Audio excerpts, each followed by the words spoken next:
Salve, salve! Olá, estamos aqui na gravação de mais um conteúdo para a comunidade Temo Mori, uma comunidade que tem como objetivo te dar ferramentas para um olhar mais estratégico no marketing da tua empresa ou na empresa que você atua, se você for um profissional de marketing ou o responsável do marketing da sua própria empresa.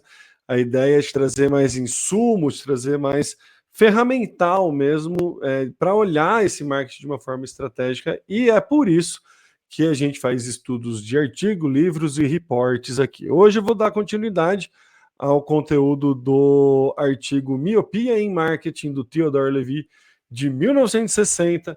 Essa aqui é a aula 2 deste conteúdo. Muito provavelmente, num futuro não muito distante, eu vou perder a conta de qual aula que é, mas na plataforma vai estar tudo organizadinho. Então, se você ainda não tem acesso à plataforma, é só entrar aqui, temomori.com.br/comunidade, que você vai ter acesso a todo esse repositório. Se você está vendo esse conteúdo ao vivo, saiba que esse conteúdo não vai ficar disponível para público, ele vai ficar disponível somente na comunidade.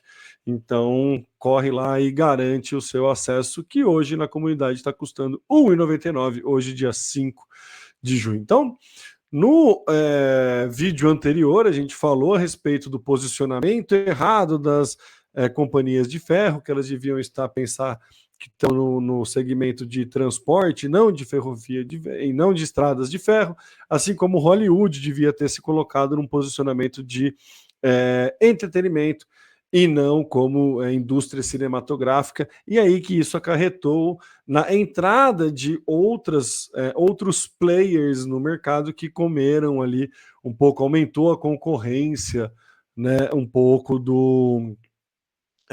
a concorrência, enfim, no segmento que eles atuavam, e eles acabaram perdendo um pouco de mercado.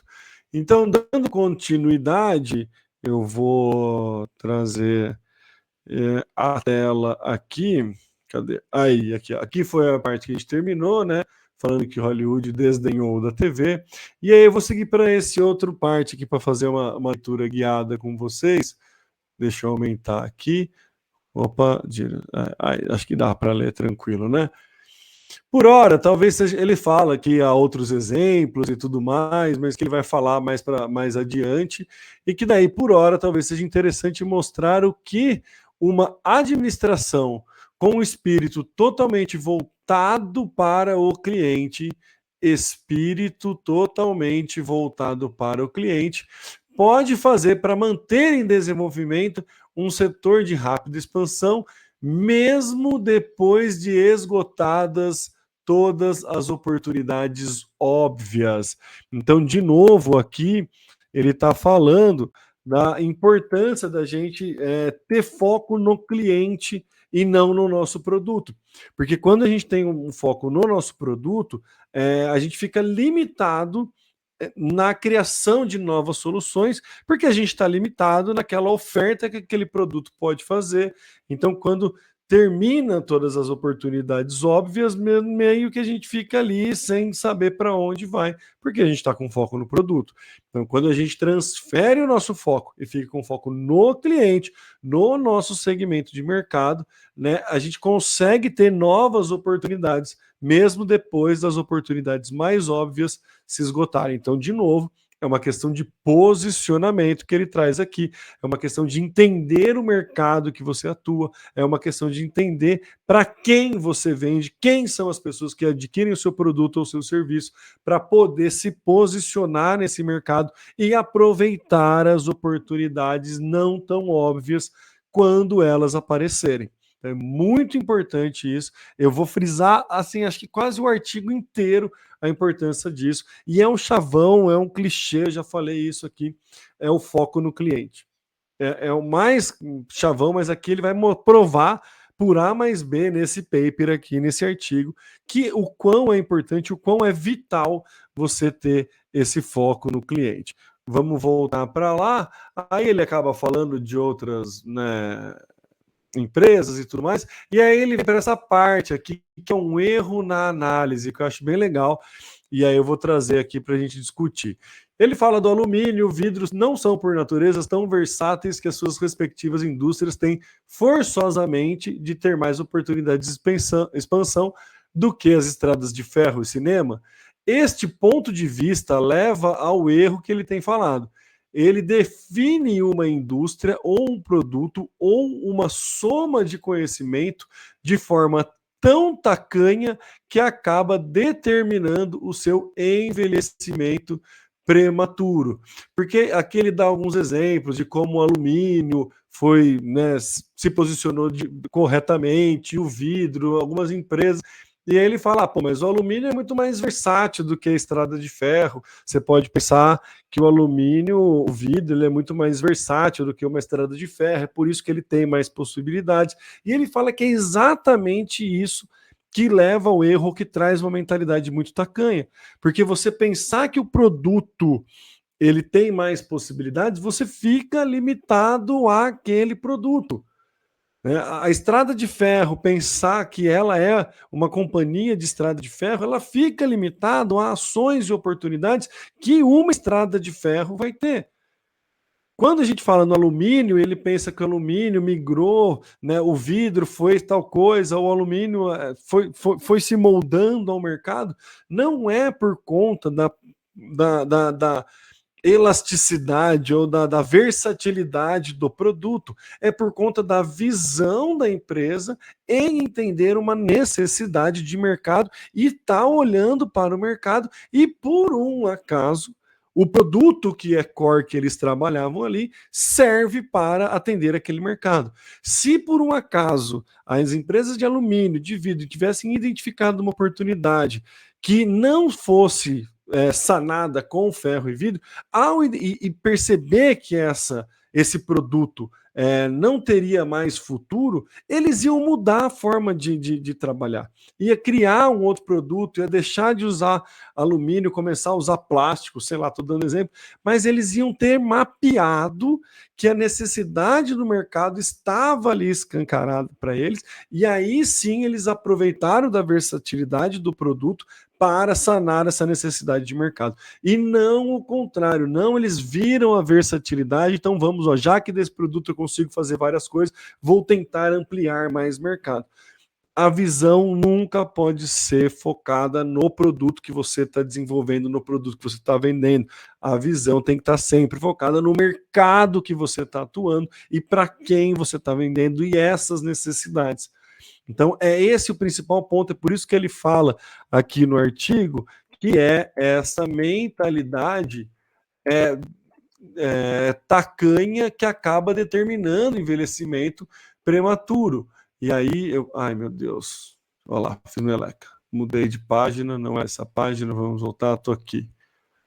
Me perdi, quem sabe erra ao vivo, estamos aqui, erro de análise, estou tentando trazer o zoom para vocês, e aí ele coloca que ó, o que falta às estradas de ferro não é oportunidade, mas sim um pouco de engenhosidade e audácia administrativa que as engrandeceram.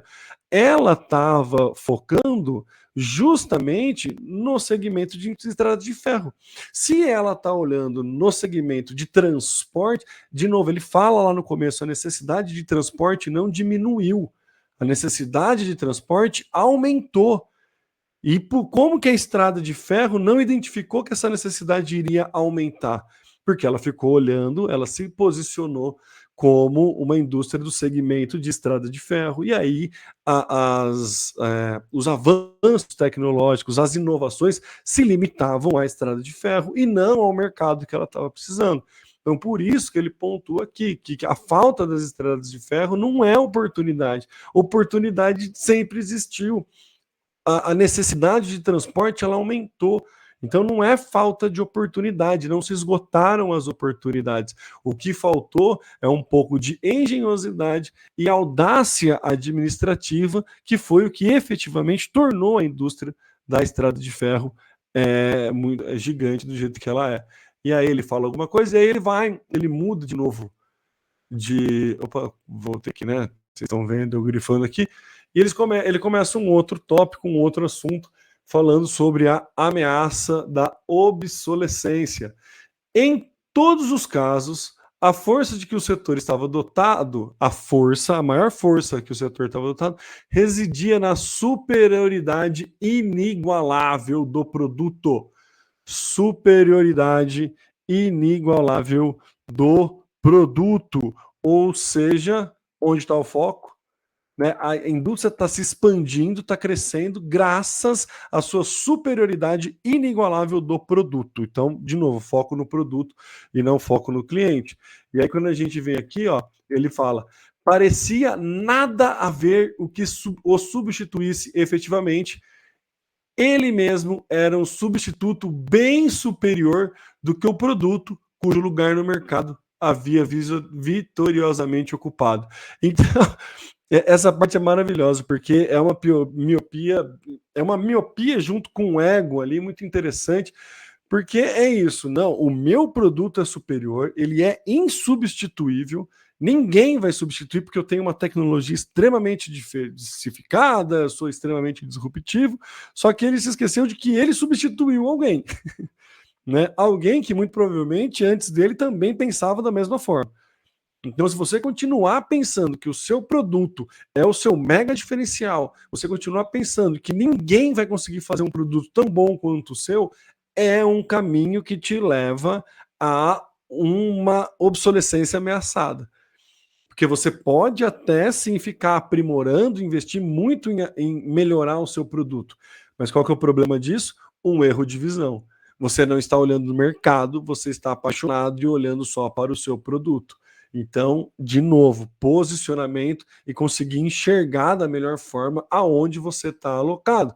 Então, agora eu gosto de trazer algumas perguntas para reflexão nesses vídeos, e é isso. E aí, já perguntei no vídeo passado, se não me engano, qual mercado você está atuando e o quanto de foco você está tendo, está dando no teu produto nos últimos meses e anos.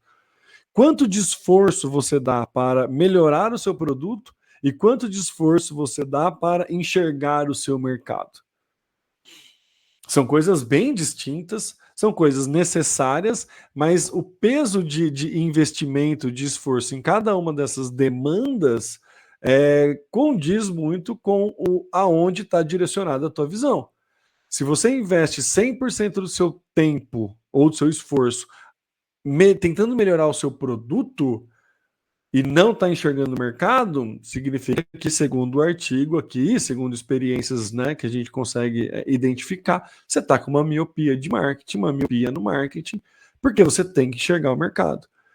Não precisa desencanar do teu produto, não é isso que eu estou falando, e vou focar só na análise de mercado, porque, cara, é muito difícil prever mercado. Né? Há pouco tempo atrás, quase nada se falava, muito se falava de metaverso, por exemplo. Eu estou gravando esse vídeo no dia 5 de junho, pode ser que você esteja assistindo no futuro e a realidade seja outra, mas né, almejava-se um metaverso e nada se falava de inteligência artificial. Hoje em dia, a gente sabe que, hoje em dia, dia 5 de junho de 23, a gente sabe que muito se fala em inteligência artificial e pouco se vislumbra a respeito do metaverso. Então, né, é isso. Você está olhando no seu produto ou você está olhando para o seu segmento? Você está melhorando o seu produto? É muito difícil você enxergar o seu mercado.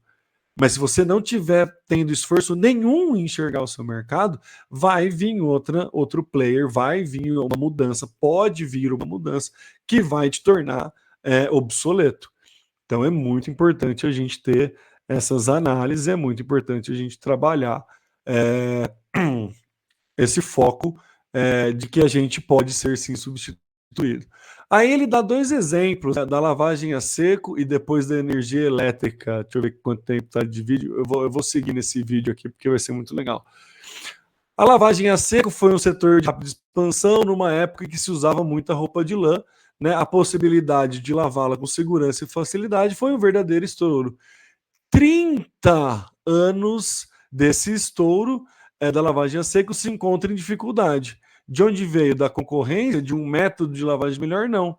Veio das fibras sintéticas e dos aditivos químicos que fizeram diminuir a necessidade de recorrer à lavagem a seco.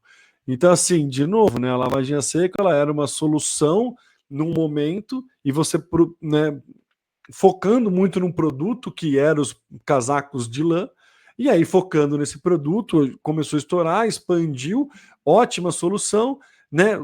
Como eu vou trabalhar isso? Como que eu vou me posicionar? Vou melhorar, né? Você fazer a lavagem de seco mais rápida, mais eficiente, mais barata. De repente, troca-se o, o tecido e essa lavagem a seco fica completamente obsoleta e nunca que a pessoa da lavagem a seco poderia identificar essa possível troca de tecido. Nunca, porque ela estava focando só no produto dela.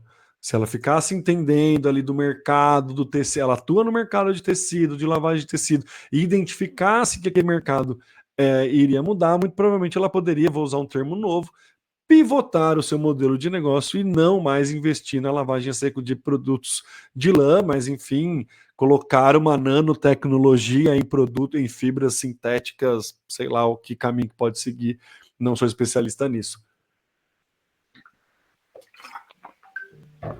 Eu vou empolgando, né? Vou falando rápido, eu tô com o nariz meio tapado, eu vou ficando meio sem ar aqui.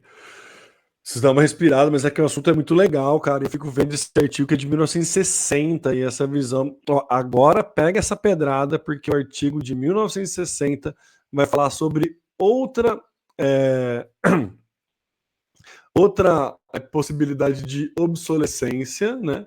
A gente está falando, a gente está aqui nessa parte, ameaça de obsolescência, e ele vai falar nada mais, nada menos do que a energia elétrica.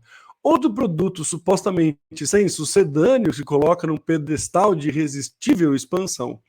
Quando apareceu a lâmpada incandescente, acabaram os lampiões de querosene.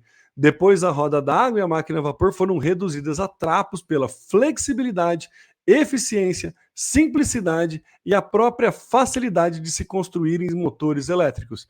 As empresas de energia elétrica continuam nadando em.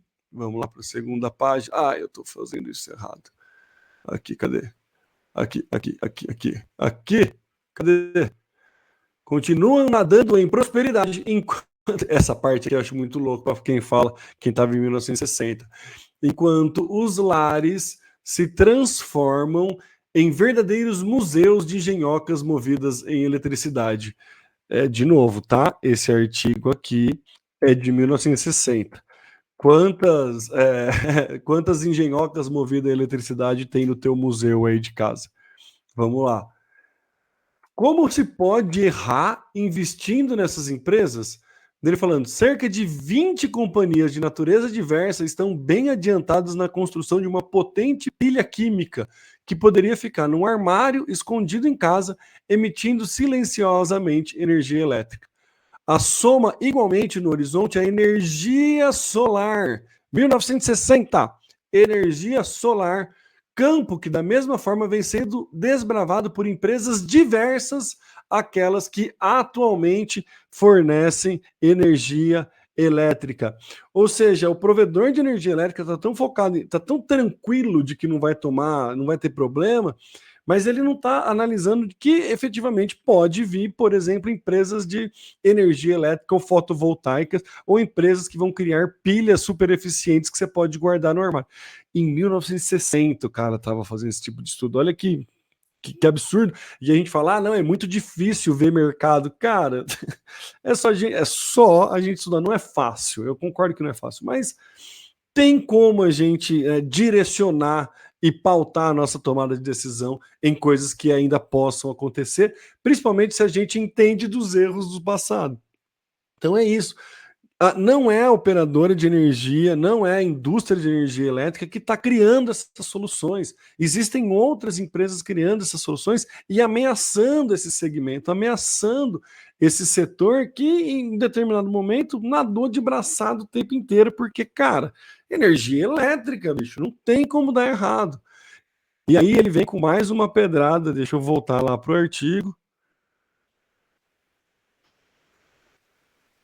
A soma, horizonte energia solar aí, mas amanhã talvez sofram uma morte natural. Para evitar que isso aconteça, elas também terão que criar pilhas e meios de aproveitar a energia solar e outras fontes de energia para poderem sobreviver. Vou até dar mais um nessa parte aqui que ela é maravilhosa. Trazer para o meio da tela aqui, ó. Para poderem sobreviver, elas próprias terão que tramar a obsolescência daquilo que agora é o seu ganha-pão. Eu fiz essa pausa dramática proposital e vou voltar para ler de novo, porque isso aqui requer muita atenção. Para poderem sobreviver, elas próprias terão que tramar a obsolescência daquilo que agora é o seu ganha-pão. Tá bom para você? Uma liçãozinha de casa deliciosa para você aí. Basicamente é tentar tramar a obsolescência daquilo que hoje é o seu ganha-pão. Que outro produto ou serviço poderia tornar o seu produto ou serviço obsoleto? Olha que maluquice. O cara, o Theodore Levy, em 1960, ele avisa que as empresas de energia elétrica precisam entender que precisam criar as suas próprias pilhas ou elas mesmas aproveitarem a energia solar. Porque existem outras empresas já fazendo isso, já em 1960, fazendo isso. Então ela precisa identificar maneiras de fazer uso desse recurso. Se ela focar só nas melhoria do produto dela, ela não vai ficar atento à pilha química ou à energia solar. E isso pode acabar trazendo ela, fazendo com que ela sofra, abre aspas, uma morte natural. Então, para se manter no jogo, é preciso que elas próprias tramem a obsolescência daquilo que agora é seu ganha-pão. É maravilhoso isso para quem gosta de marketing. É maravilhoso nossa, é apaixonante assim para não fazer uso de um palavrão aqui. Trame a obsolescência do seu produto. Que outro produto ou serviço pode tornar o seu produto obsoleto? Que outro produto ou serviço pode tornar o seu produto obsoleto? Depois dessa, uma ótima noite para você, uma tranquila reunião de alinhamento estratégico com o seu time e qualquer coisa, me chama aí, se você faz parte da comunidade, me chama no WhatsApp que eu vou adorar conversar com você e adorar organizar aí um brainstorm com você para você mesmo tramar a obsolescência do seu de algo que agora é o seu ganha-pão. Até a próxima aula.